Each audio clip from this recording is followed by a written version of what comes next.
Yo, what's up, great people from the planet Earth and my beautiful girlfriend? She wrote the intro. I recently was watching some OGs talking about video games. What I personally find interesting in this topic is that it's really important to comprehend some of the games from that era, and it affects us to this day. But even around the people that were there at the time, there's this level of ignorance to the topic. I have a vague memory of this going on, but my peers don't even remember. Nobody can point out how long this campaign ran. Some point 2 weeks, some say 10 years. Some people don't even believe that it existed. So I decided to investigate the topic and talk about the dark ages of 2D. I hope most of you know that 2D games are really important for our gaming history. Those games lay down the structure for games in general, but there came a time where there was a negative sentiment to these games. Even before Sony and the PlayStation 1 hit the scene, there was already a negative view over platformers and shoot 'em ups. But at this time it wasn't industry-wide. In magazines that were tasked with reviewing like a bunch of games, so the burnout would be understandable, right? But around the average gamer, they would still consume and buy a lot of these games. But then it comes PlayStation. The technology delivered a more seamless experience, which ultimately became more involving and entertaining. Pre-next generation game technology still makes it impossible for the gamer to suspend disbelief. The digital kid will not get immersed in a 2D world with substandard graphics, animation, and sound. So you gotta get him pulled into the game, slowly, and to get him immersed. Let's look at 16-bit technology for a second. Two-dimensional animated sprites that made it nearly impossible for the creative community to move beyond riddle-based, puzzle-type games. Look at sports games, games where the consumer craved realism. The software community certainly did its best to deliver, but it was still extremely restricted. Do I need to tell you that this is a strawman of 2D games? 2D riddle puzzle games, you know what I prefer? Statues and rotating 3D objects. And 2D not being immersive, this event was March of 1995. Just in May we got Chrono Trigger, that even after their trump card with Final Fantasy VII, still considered the best game out of Square. And if you really talk with the community, it's not even the best game on his own series. I'm being honest when I say this, it's difficult to find a game that matches how immersive Metroid is, even years later down the line. But this was Sony's campaign, not only using the idea of next gen to invalidate sprite-based games, but to point them as the best. This strategy was used with arcade designs too. 2D games were not being treated as equal to coexist with 3D games. Even if in a minor capacity, they were considered an inferior product that would lead the industry to a path without innovation. But if we continue preserving 2D scrolling games, he'll leave the table. As a result, we'll never grow as an industry. Because it wouldn't affect the 2D industry if PlayStation had a platform for these games. That's where burnie Stolar enters the scene. Rest in peace, the beef has to end someday. He was at the time vice president of third-party relations. While PlayStation would claim to have a more hands-off approach to censorship, since it was fairly recent that Nintendo took the blood out of Mortal Kombat. But Sony also came in with their own set of regulations. One being that games that are 2D and don't display the capabilities of PlayStation's 3D are a no-no. And also no RPGs, because at the time they believed that it wouldn't sell in America. Victor Ireland, local flatulist and president of Working Designs, the company that had a niche market on adapting 2D RPGs from Japan to America, that later on would become pricey as hell. Ireland said this after Burnie Stolar went to Sega and said that RPGs were important to Dreamcast, only because he found out that they sell. He's not a leader, he is a follower. He is the one that said RPGs were not significant. He's a businessman who has no idea about games. Businessman. Oh, Victor, if you knew. I also want to show this where he reiterates in a forum. There is no personal grudge in this. It's fueled by a business grudge. Burnie screwed us 9 ways from Sunday. Victor Ireland, while a controversial figure, his point is backed up by other companies and news from the time. A lot of them were hinted by people from forums, and I had to dig up the source, like Sony implicating with Capcom's Mega Man, and later on using Resident Evil as leverage to get Mega Man in the console. And if you read some of these, it does look like they are proud of denying these games. The company has gone as far to reject us many as 50 games. It seems like Sony doesn't really care about the relationship with third-party games. They are messing with people that are already proved their worth, like Capcom, Konami, Command and Conquer. Those concepts and those companies already proved themselves. They don't need, wait, what? With that, the magazines would launch the second part of this campaign. If you think you hate journalists, you don't hate them enough. The point is, people were judging pretty goated games, to be honest. We're entirely biased. To this day, these events are not accounted when we come to talk about journals' integrity, right? The games were not judged as being good or not, but rather how close they look to a prior product. I mean, if Comic Zone, a game with tremendous amount of charm, doesn't compel you, I don't know what can. The worst thing that I heard about this game was that it's too short. It's another Final Fight clone. The gameplay wasn't as innovative, but that's how they do their dirty work. It's like a game version of bad jacketing. We need the most information out of them, but they hit us with any petty negative information. Rayman, pretty good, still a side scroller. Weapon Lord is still a 2D fighter, steep learning curve. Read the review. Since the latest flurry of mind-blowing 3D games, it's difficult to get excited about a 2D fighter. Killer Instinct, a pretty goated franchise,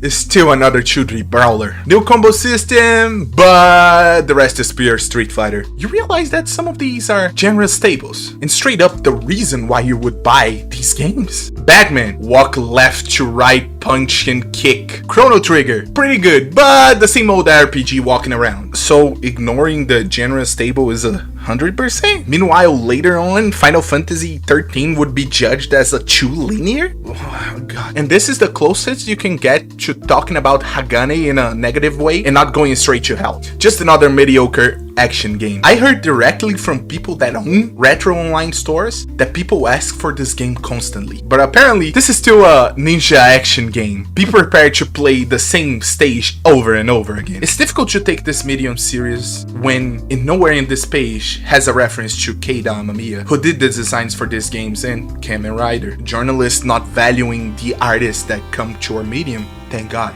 Hey man, do you know that these genres are not character bound? But would you deny the creation of Ikaruga, Mushihime, Toho because Asteroids came before it? And I think it's also crazy how the most revisited games from this era are the ones that take the biggest bite out of the games they're based on. For example, like Dankuga, Karnov's Revenge, and KOF are closer to Street Fighter 2 than the ones that are not played but are super experimental with their design. That motherfucker just show you fireball teleported. Why? Being experimental doesn't bring people to play your game if that experimentation is not realized. In an era where saying 16-bit is an insult, side-scroller is a downside, old-fashioned is the verdict, no other game gets the worst treatment than Symphony of the Night. I believe you know by now the impact that this has in the gaming industry right now. But the same game was used as mockery for console war about graphics, called too old-fashioned, badly animated, and a little bit 2D, where you could only wonder how it would have been if it was 3D. 7 out of 10. And to top all of this, I love that this review even has some other alternatives on the side, saying that Joni Bazooka Tone is an alternative. This was Sony's official magazine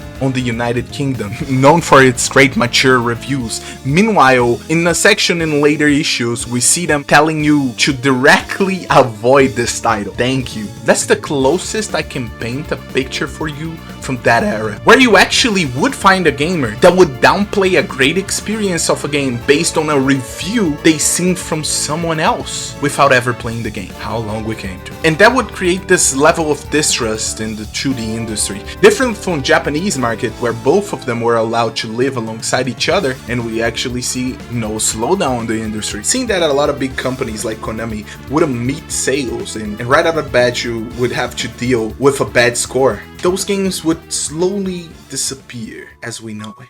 So was the originality just over? Wonder Project J is a game that many consider to push the max out of what the Super NES can do. The objective itself is to raise this robot kid named Pino, and the way they planned to sell us in this interaction was like this. The sheer number of animation Pino has to express himself and the level of quality is outstanding. Items can be interacted in a number of different ways. Pino will improve in using them. His personality changes based on how you educate him. His mood swings based on how you praise or scold him. All that experienced through animation. They are not unfamiliar with this position. Evil is a game that only exists through the way that they animate it. This is the equivalent to sleeping in a car and waking up on your bed when you were a kid. How can I mix and match every single sprite and become something else? This game is truly magical. If you analyze superficially, of course, this game is a side-scroller platform and the other one is just a racing game. But that would be actually downplaying the evolution and progress of these genres, because this game was the last testament to what 2D games could possibly achieve. Quote, first, can you tell us what led you to make Wonder Project J? My major premise was doing something that was never seen before. I believe that communication would be an interesting theme to explore. We had an idea to create a game which would feature a subtle,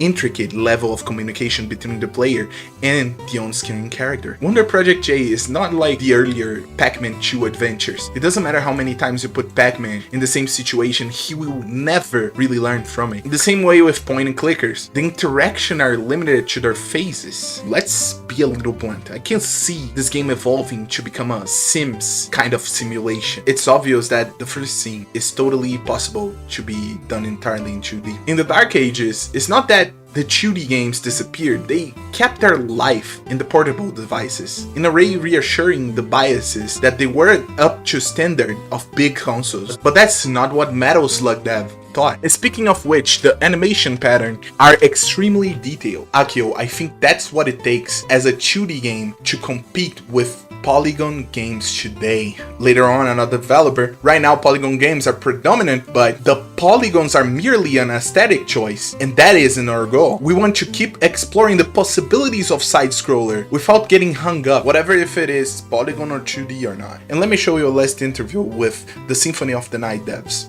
Igarashi, graphics lately been mostly 3D rendering, and this kind of handcrafted pixel art has become rare. Please enjoy viewing the lovely crafted graphics. The truth is, none of the problems raised in the Dark Ages were completely true. One of the illusions some people brought back in the day was that 2Ds were too expensive, just so some years later, budget became extremely bloated in 3D games. Meanwhile, 2D games like Panzer Bandit, with incredible potential, still fell short from the grace because of its budget. Being honest, that would be the fate for almost all really experimental 2D games until the end of the PS2 era. But again, why would you do that if there is an automatic bias? There already were some and far between in 1997. This suppression of 2D games went as far to the PS2 era, as we seen from an interview with SNK in 2004, that Sony wasn't allowing KOF on its platform because of its 2D nature. I would say my channel is a little SNK focused. Don't you feel that it's weird that SNK had to create 3D games, even though none of them were really made in-house, but rather licensed games to other companies? It's like the threshold for you to enter Sony with your 2D product was promising a 3D one from your flagship franchise. By the way, nobody ever talks about these games, so thank you, Sony, really cool. And PS2 had such a huge chunk of the market, it would have been a death sentence to your game if you didn't participate on it. But would you say that there wasn't a market for 2D games? If you'd say that, of course you are a dum-dum, because you know modern indie generation would start around 2008. I believe that people are too afraid to say this, so let me start spitting some vent. The early indie games like Cave Story proves to this generation that would be gatekept from the industry that they could come up alone. The underlying novelty was stronger than the game itself. One example from the top of my head is people dragging Braid on Twitter, saying the vast majority of early indies wouldn't survive. That's the novelty with how ignorant gamers were in 2010. A game like Super Meat Boy and Dishwasher should have been totally forgotten. To me, that kind of says a lot, right? Because they weren't perfect, but we knew one guy couldn't make them perfect. So it's okay. And that's exactly the influence that the Dark Ages did to the whole industry. The guys that produced this game, with rare exceptions, they were influenced by games from the golden era of 2D. They are on the older side of the spectrum. So the decisions they made were at least loosely based on a mindset refined through years of experience and tangible ideas that can be studied by the games and processes of these companies. Now, when a game like Cave Story or Hollow Knight or whatever is set down as an influence to the industry, we get a decision based on a work that was trying to get as close to their influence as possible. Hold your keyboard, ladies and gentlemen, let me explain. That's where we start getting 8-bit games that call themselves retro, but are based on a reinterpretation by these indies. If you understand what this means, knowing that these characters were created in such a way to create a certain feel to the game, over animating these also rots the game's feel. Oh, are you one of those guys that think retro games gotta be made exactly how they were back in the day? No, you don't understand my point. Games that don't understand the importance of score in retro games. If you don't like score, why are you creating a shoot 'em up game? Games that override the natural mechanics with artificial systems. If you have a dodge mechanic, is there any value to positioning and crowd control? Games that are too forgiving with their checkpoints, extra life and recovery items, defeating the replayability of a 1cc for old games that itself is rooted on discoverability. Games that shouldn't be 5 hours of bloated experience, too much story, too much conversation. That's what radicalizes a gamer to straight up create a channel on YouTube and do a full hour breakdown on enemy patterns in shoot 'em ups. Avoiding enemies with circle strafing, importance of timer in games. It seems that the younger the dev is, the more mischaracterized the genre will be, because the inexistence influence of arcade design over some of these indies, the reliance on concepts that were forged for 3D games or non-linear gameplay exposes the real influence of these devs. What the Dark Ages done to 2D games is burying the devs, innovations, and the concepts that were created, a whole reset on the industry where people need to relearn the basic concepts. Because after the early indies, we start to get the interpretation of these games from people that played games on emulator. The irony is that the emulator is not the problem. Put that CRT sprite debate. Nah, is that when you emulate the game that the internet points to you, you will consume all but a fraction of what you need. If we look at beat-em-ups, for example, we have some indies that were really rough, but then they discovered why Final Fight was the most influential game in the genre. And out of nowhere, playing these games were totally different. A movement that mirrors the same transition from when Final Fight came out back in the 90s. On the 90s, out of nowhere, it really jump boosted every company around. We basically had to reinvent the wheel, brother. And let's not ignore the fact that universities been passing works from YouTubers for people to understand game design. One day maybe I go in depth in that. When you look through the game industry, we have a bias towards the games that were popular. Of course, I wouldn't change that. But we also have a bias for series that survived until now. Devil May Cry was the sole representative of character action games. Just as recent to 2025, that Ninja Gaiden was added to the conversation, even if the game was peaked back in the day. Ignore Samurai Rising Zen. Ignore Onimusha. Oh, that came back. Final Fantasy Tactics will be pointed as the cornerstone for the genre, even though we have a billion games that are better to represent the genre, especially the game that Enix shamelessly was trying to replicate. And that would still ignore any game that came in the Dark Ages that actually pushes the genre forward, but was forgotten. While we dragged games that were fully realized with incredible art, something that became kinda quite literally lost technology, irreplicable. Games that received low score back in the day are indies' wet dream. The same millennials that ignored these games were the ones pushing the indie genre with their YouTube channels. And by the way, I know people have a problem with this video, but how far are we talking about indies? I support a guy or a team of 5 people buying their game, leave a positive review because the game was good. I don't need it to be realized to like it. Right? Now we have a 40 people indie badly recreating a beat 'em up that's flagrant. When we talk about the industry being stagnated, people laugh as AAA creates the same game from 2012 with a skill tree and calls it a new game. Meanwhile, a game like Rendering Ranger probably has the best coding of a SNES game. Top level pixel art, even though the publisher told him to change some of the pixel art graphics to pre-rendered, and it was also made by one guy.